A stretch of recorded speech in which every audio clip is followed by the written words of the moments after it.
ఈ జగత్తు కనిపిస్తున్నది కాబట్టి ఇదే సత్యం అని పట్టుకొని దాంట్లోనే నిలబడుతున్నారు. అది మనం అక్కడ గుర్తించాల్సినటువంటి అంశం. అందుకోసమని ద్వంద్వ సామాసికస్య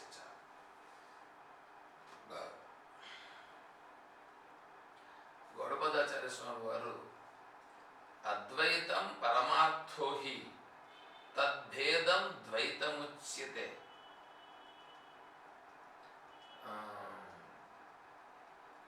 తేషాముభయతే ద్వైతం తేనాయం న విరుధ్యతే.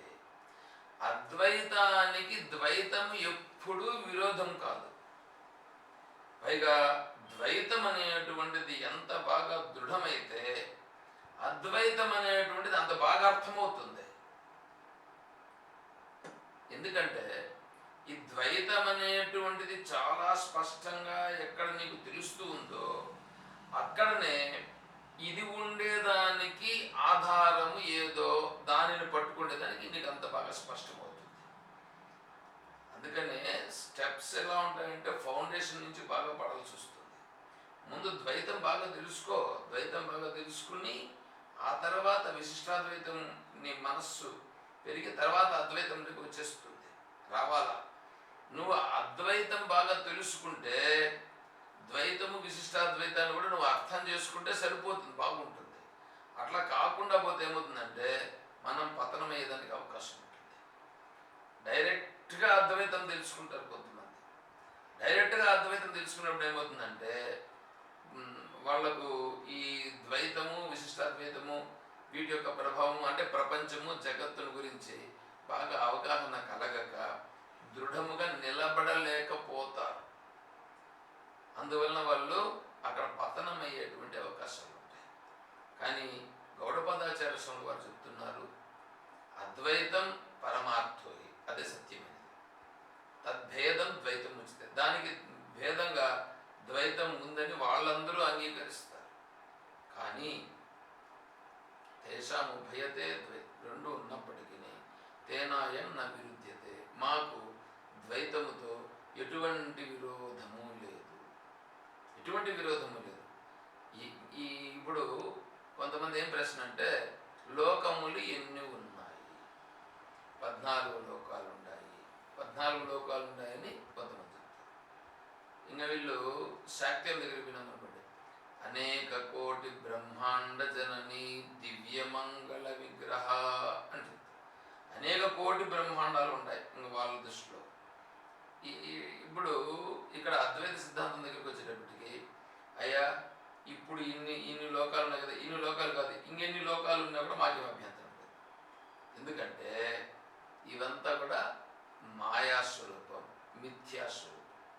మిథ్యాస్వరూపమైనటువంటివి నిజంగా లేకుండానే ఉన్నట్లుగా తెలుస్తూ ఉండేవి. లేకుండానే ఉన్నట్లుగా తెలిసేటివి ఎన్ని తెలిస్తే నాకేంటి? ఎన్నన్నా పెట్టుకోను, ఎన్ని లోకాలన్నా పెట్టుకో, అన్ని లోకాలు పెట్టుకుంటే కూడా మాకేం అభ్యంతరం లేదు అనేటువంటి స్థితికి అద్వైత సిద్ధాంతంలో రావడం జరుగుతుంది. సరే, తరువాత అహమేవాక్షయ కాలో, అహమేవ అక్షయ కాలో.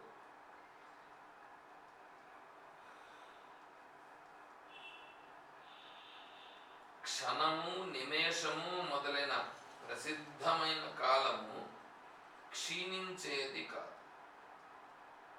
ఆ కాలము నేనే, లేదా కాలమునకు కాలం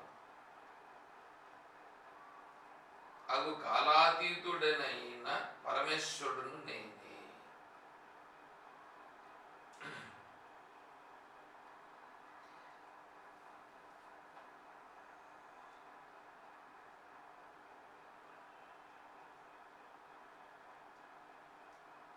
కాలానికి అభిమాని అగు అక్షయం, క్షయము లేని కాలుడు పరమేశ్వరుడు అనబడు కాలం. జ్ఞః కాలకాలో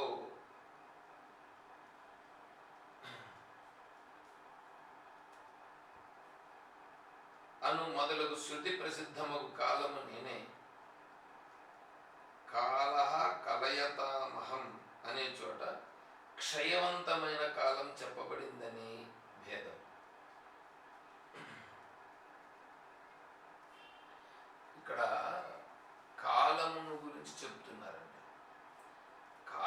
గురించి చెప్తున్నానంటే కాలము సత్యమైనదని కాదు ఇక్కడ. అయితే ఇప్పుడు ఈ జగత్ అనేటువంటిది మనలో ప్రళయం అని అంటుంటారు. ప్రళయం, కలియుగం, ద్వాపరయుగం, కృతయుగం, త్రేతాయుగం. ఇప్పుడు 4 ఉన్నాయి అనుకోండి. కృతయుగం, త్రేతాయుగం, ద్వాపరయుగం, కలియుగం. ఇవి 4 యుగాలు కలిస్తే ఒక మహాయుగం. ఇట్లాంటి మహాయుగములు 1000 అయితే సహస్రయుగ పర్యంతం అహర్యద్ బ్రహ్మణో విదుః. బ్రహ్మకు ఒక పగలు, బ్రహ్మ పగలు కాలము 1000 మహాయుగములు. పగలు ఈ 1000 మహాయుగాలు అయితే బ్రహ్మకు పగలవుతుంది. ఇప్పుడు 1000 మహాయుగములు బ్రహ్మకు పగలైతే రాత్రి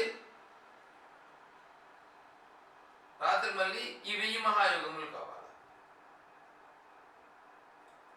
ఏమండి?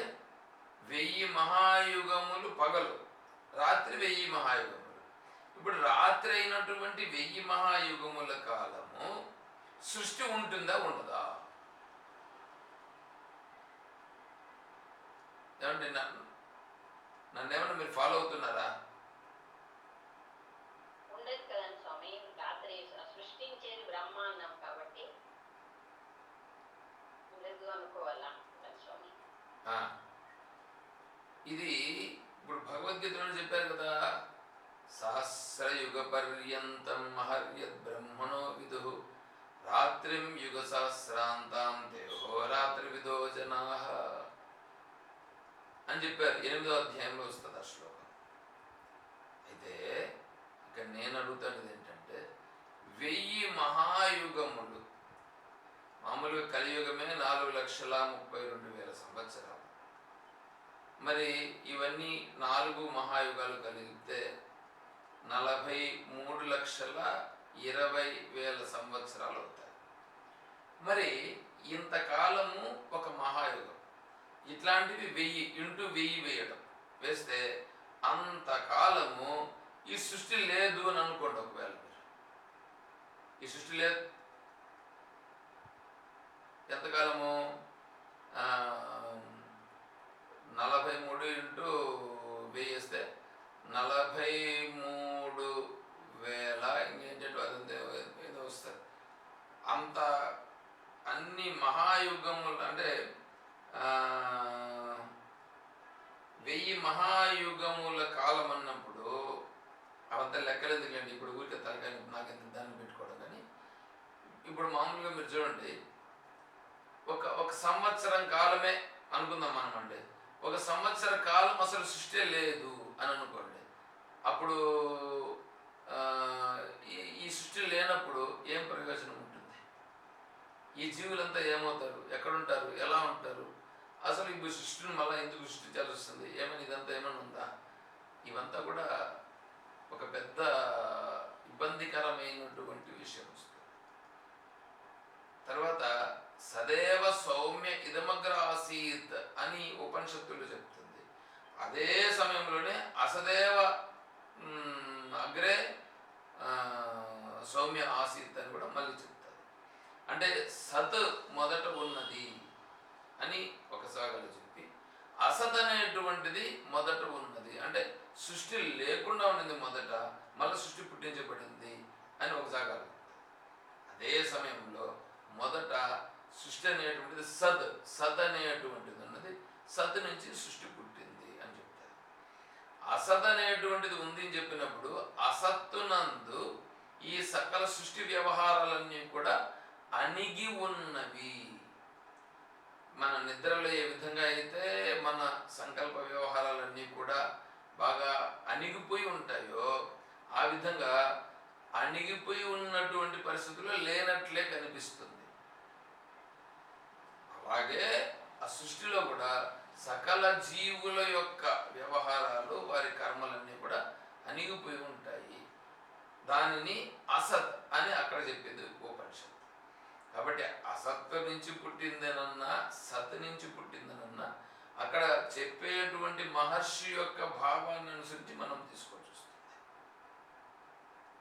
కాబట్టి సృష్టి అనేటువంటిది ఆత్మస్వరూపం అనేటువంటిది ఎంతవరకు నీకు అది నిత్యమని నీకు స్పష్టమవుతుందో అంతకాలము ఈ సృష్టి కూడా నిత్యంగానే ఉంటుంది. సృష్టి కూడా ఉంటుంది. అయితే ఆత్మస్వరూపమును ఎవడైతే అనుభూతితో స్పష్టమైపోయిందో వాడికి అజ్ఞానం యొక్క ప్రభావము తొలగిపోయింది. కాబట్టి వాడికి జగత్ అనేటువంటి వ్యవహారము వాడికి లేదు. వాడికి సృష్టి అనేది కానీ జగత్ అనేది కానీ కర్మ అనేది కానీ ఇంకేమీ లేదు. వాడికి ఉన్నది ఒకటే. ఆ ఒకటే నేను, అదే ఆత్మస్వరూపం, అదే బ్రహ్మస్వరూపం. అది అతనికి మాత్రం లేదు. ఏది? సృష్టి. అతనికి సృష్టి కనిపిస్తూ ఉంటుంది. కనిపిస్తూ ఉన్నా అతని దృష్టిలో ఈ ఈ సృష్టి అనేటువంటిది మిథ్య. ఆ తరువాత అతను బ్రాహ్మీ స్థితిలో స్థిరపడిపోయినప్పుడు ఇంకా శరీరం విడిచిపెట్టిన తర్వాత ఇంకేమీ లేదు. అతను బ్రాహ్మీ స్థితిగా ఆల్రెడీ మిగిలిపోయి ఉన్నాడు. అతనికి తిరిగి జన్మ అనేటువంటిది ఉండదు. అతనికి సృష్టి వ్యవహారం అనేటువంటివి ఏమి ఉండదు, ఏమీ ఉండదు. ఇప్పుడు ఇక్కడ మనము ఎందుకు చెప్పుకుంటున్నాం? కాలం గురించి. అహమేవ అక్షయ కాల అంటే నాశనము కాని కాలము నేను అని చెప్తున్నాడు ఇక్కడ భగవంతుడు. నాశనము కాని కాలము అన్నప్పుడు ఈ సృష్టి అనేటువంటిది కాలమునందు ఉన్నటువంటిది. అదే 11వ అధ్యాయంలో కూడా కాలోస్మి లోకక్షయకృత్ ప్రవృద్ధో లోకాన్ సమాహత్వమిహ ప్రవృత్త అని 11వ అధ్యాయంలో కూడా చెప్తాడు భగవంతుడు. అంటే కాలోస్మి, కాలస్వరూపుడును నేను చెప్తాడు. అంటే ఈ సృష్టిని పుట్టించిన ఈ సమయంలో నా సంకల్పం ఏంటంటే కాలోస్మి లోకక్షయ, లోకమును క్షయింపజేయంటే లోకమును తిరిగి ఉపసంహరించుట. లోకక్షయకృత్ ప్రవృద్ధో లోకాన్ సమాహర్తుం ఇహ ప్రవృత్త. ఇప్పుడు నా యొక్క లక్ష్యం ఏమిటంటే ఈ లోకమును ఉపసంహరించుట అని చెప్తాడు. అంటే అక్కడ మాయా విశిష్ట స్వరూపమైనటువంటి ఈశ్వరుడు చెప్తున్నటువంటి దాన్ని మనం తీసుకోవాలి. ఇక్కడ బ్రాహ్మీ స్థితిని బ్రహ్మమును గురించి ఇక్కడ తీసుకునే దానికి లేదు. అందుకే దీన్ని అర్థం చేసుకున్నప్పుడు భగవద్గీతలో ఒక జాగాలో మాయా విశిష్ట స్వరూపమైనటువంటి ఈశ్వరుణ్ణి, ఇంకో జాగాల్లో మాయా ఉపహితమైనటువంటి ఆ శుద్ధ బ్రహ్మను తీసుకోవాల్సి వస్తుంది. ఎక్కడెక్కడ ఏవేవి తీసుకోవాలనేటువంటిది మనం అర్థం చేసుకోవాలి. ఇక్కడ అహమే వాక్షయ కాల అంటే ఇక్కడ కనిపిస్తున్నటువంటి కాలం అంతా కూడా ఆత్మస్వరూపం నందు అధ్యస్థమై ఉన్నటువంటి ఈ కాలం ఉంది. ఈ ఆత్మస్వరూపం ఎంతవరకు ఉంటుందో అంతవరకు ఈ కాలం అనేటువంటిది కూడా ఉంటుంది. అజ్ఞానిగా ఉండేటువంటి వాడికి ఈ అజ్ఞాన దృష్టిని అనుసరించి ఆ కాలము కూడా ఉందయా అని చెప్పడం జరుగుతుంది. అనాది పదార్థాలు ఒక 6 అని చెప్పడం జరిగింది. జీవుడు, ఈశ్వరుడు, జీవేశ్వర భేదము, తర్వాత ప్రకృతికి ఈశ్వరునికి ఉండేటువంటి భేదము, ఈ 5ంటికి ఉండేటువంటి పరస్పర భేదములు, ఇవన్నీ కూడా 6 అనాది పదార్థాలను అంగీకరించారు. ఈ అనాది పదార్థాల్లో మొదటి ఉన్నటువంటి 5 పోయి బ్రహ్మం మాత్రం ఉంటుంది. బ్రహ్మం ఒకటి మాత్రమే అనాది శాంతం. అంటే ఎప్పుడు ఉండేటువంటిది బ్రహ్మం ఒకటే. మిగిలినవన్నీ కూడా వివేకము లేనంత వరకు ఉంటాయి. బ్రహ్మజ్ఞానము కలిగిన తర్వాత మిగిలినవన్నీ కూడా పోవడం జరుగుతుంది, అన్నీ వెళ్ళిపోతాయి. కాబట్టి అనాది పదార్థాలను తీసుకుని అవన్నీ అనాదులని చెప్పడం జరుగుతాయి. కానీ అవన్నీ ఏమి అనాదులేని కాదు. స్పష్టమైనటువంటిది బ్రహ్మం ఒకటే. ఆ బ్రహ్మత్వాన్ని తెలుసుకోవడమే మనం చేయాల్సింది. అహమే వాక్షయ కాల, ఆ రూట్లో కాలస్వరూపుడును నేనే అని చెప్తున్నాడు భగవంతుడు. తర్వాత ధాతాహం విశ్వతో ముఖ. ధాత, ధాత అనంటే ఎవరెవరు ఎవరెవరి కర్మఫలాన్ని వాళ్ళకి ఇచ్చేటువంటి వాడు. ఇప్పుడు చూడండి, సిస్టంలో కంప్యూటర్లో మనం జస్ట్ ఒక పాయింట్ పెట్టి దాన్ని సేవ్ చేసామని అనుకోండి. జస్ట్ ఒక పాయింట్ పెట్టి సేవ్ చేసామని అనుకోండి. నువ్వు ఎప్పుడున్నా ఓపెన్ చేయి, ఎందుకంటే ఒకసారి సేవ్ చేసావు కదా.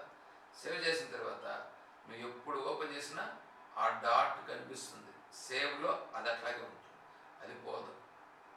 ఎందుకంటే నువ్వు పెట్టిన డాట్ సేవ్ చేసినటువంటిది చిన్న సిస్టమే ఇంత స్పష్టంగా సేవ్ చేస్తుంటే, నీ కర్మ అనేటువంటిది ఏది ఉందో, నువ్వు చేసిన కర్మ ఏది ఉందో, ఆ కర్మ అనేటువంటిదంతా అంతే స్పష్టంగా అది నిలబడి ఉంటుంది. ఆ కర్మ అంతా ప్రిజర్వ్ అయిపోయి ఉంటుంది, అది నీ దగ్గరే ఉంటుంది. అది ఆ తర్వాత భగవంతుడు నీకు ఇవ్వాల్సి వచ్చినప్పుడు నీ కర్మలో ఉండేటువంటిదే నీకు ఇస్తాడు, కానీ నీ కర్మలో లేనిది ఏ కించిత్తు కూడా నీకు ఇవ్వడు. అయితే కర్మ నాకుందా, కర్మ నాకు కనిపించట్లేదు కదా, కర్మ నాకు తెలియదు కదా అనేటువంటి భావనలో మనం ఉంటాం. నిజమే, జ్ఞానము కలిగిన తరువాత అసలు కర్మ అనేటువంటి దాని గురించి అసలు ఏం పట్టించుకోడు. మరి ఎలా ఉంటాడంటే, జ్ఞానం కలిగిన తర్వాత ఏది జరగాలనుందో అది జరుగుతుంది. ఎందుకంటే ప్రారంధంలో ఏది ఉందో అదే జరుగుతుంది. ప్రారంధంలో లేనిది ఏది జరగదు, కూడా జరగదు. ఇప్పుడు ఈశ్వరుడు నాకు ఏదైనా ఒకటి ఇచ్చాడు అంటే, ఆ ఈశ్వరుడు కూడా నా కర్మలో లేనిది ఏది ఇచ్చేదానికి లేదు. చూడండి, జ్ఞాని యొక్క భావన, జ్ఞాని యొక్క దృఢత్వం ఎలా ఉంటుందంటే, ఈశ్వరుడు దీనికి సంబంధించిన కర్మను అనుసరించే ఏమైనా ఇస్తాడు, కానీ ఇక్కడ కర్మలో లేకపోతే ఈశ్వరుడు ఇవ్వడు. ఈశ్వరునికి ఇచ్చేంత స్థితి కూడా నిజంగా లేదు అని ఉంటాడే, అతను జ్ఞాని. తర్వాత భక్తుడు అని అనుకోండి. భక్తుడు అంటే ఏమంటే, ఈశ్వరుడు కర్మను అనుసరించి వాళ్ళ కర్మను అనుసరించి ఈశ్వరుడు నడిపిస్తున్నాడు అని ఉండుట భక్తి. ఇప్పుడు ఆ ఈశ్వరుడు ఎవడైతే ఉన్నాడో ఆ ఈశ్వరుడు నేనే అంటే ఆత్మస్వరూపమే. ఆత్మస్వరూపము ఇప్పుడు ఇక్కడ జరుగుతూ ఉన్నటువంటిది దీని ప్రారంధాన్ని అనుసరించి ఇది జరుగుతూ ఉందే, కానీ ఆ ఈశ్వరునికి ఈ ప్రారంధానికి ఏం సంబంధం లేదు. ఇది జరిగేది దీని కర్మ అనుసరించి జరుగుతూ ఉంది అని ఉంటాడు జ్ఞాని. తేడా చూడండి ఎట్లా వచ్చేస్తుంది. కాబట్టి భక్తుడు జ్ఞానమునకు దగ్గర అవుతున్నాడు. వాడు జ్ఞానమును తెలుసుకోవాలనే దృష్టితో వస్తే అప్పుడు జ్ఞానభక్తుడుగా మారుతాడు. అంతేగాని అట్లా కాకుండా కేవలం బొట్లు పెట్టుకొని దేవాలయానికి వెళ్ళి ఆ ప్రసాదం తింటే భక్తుడు అనుకునేటువంటి వాళ్ళకు ఈ తత్వాలు తెలియవు. తత్వాలు తెలియనప్పుడు జ్ఞానం కలగదు. జ్ఞానం కలిగినప్పుడు ఈ కర్మతత్వం తెలియదు. కర్మతత్వం తెలియనప్పుడు కర్మయోగం చేయడు. కర్మయోగం చేయనప్పుడు వీడు చేసేటువంతా ఎంతో ఉద్ధరిస్తాయని వీడు అనుకుంటాడు. అనుకొని అనుకొని అనుకొని బంధంలో చిక్కుకుంటాడు. వాడు ఎంత చేసినా దాని నుంచి బయటపడ్డాడు. బయటపడేదానికి అవకాశమే లేదు. అందుకనే భగవంతుడు చెప్తున్నాడు చూడండి, ఇక్కడ ధాతాహం విశ్వతోముఖ. ధాత వాళ్ళ కర్మ ఫలములను ఇచ్చేటువంటి వాడను నేను. విశ్వతోముఖ, విశ్వమునకు అంతటికి కూడా వాళ్ళ కర్మ ఫలాన్ని నేను ఇస్తాను. ఇది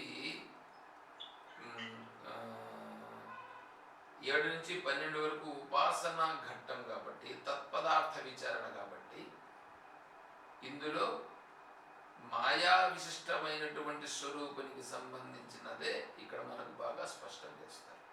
కాబట్టి ఇక్కడ భగవంతుడు అలాగే చెప్తున్నాడు. అక్కడికి 33వ శ్లోకం పూర్తవుతుంది. తర్వాత 34వ శ్లోకం, మృత్యు సర్వహరశ్చాహం ఉద్భవ బలశ్చ భవిష్యతాం కీర్తిశ్రీర్వాక్చనారీణాం స్మృతిర్మేధాధృతి క్షమ. ఈ శ్లోకం రేపు చెప్పుకునే ప్రయత్నం చేద్దాం. ఎవరికైనా ఏమైనా దీంట్లో సందేహం ఉందా? ఇప్పుడు మనం చెప్పుకున్న దాంట్లో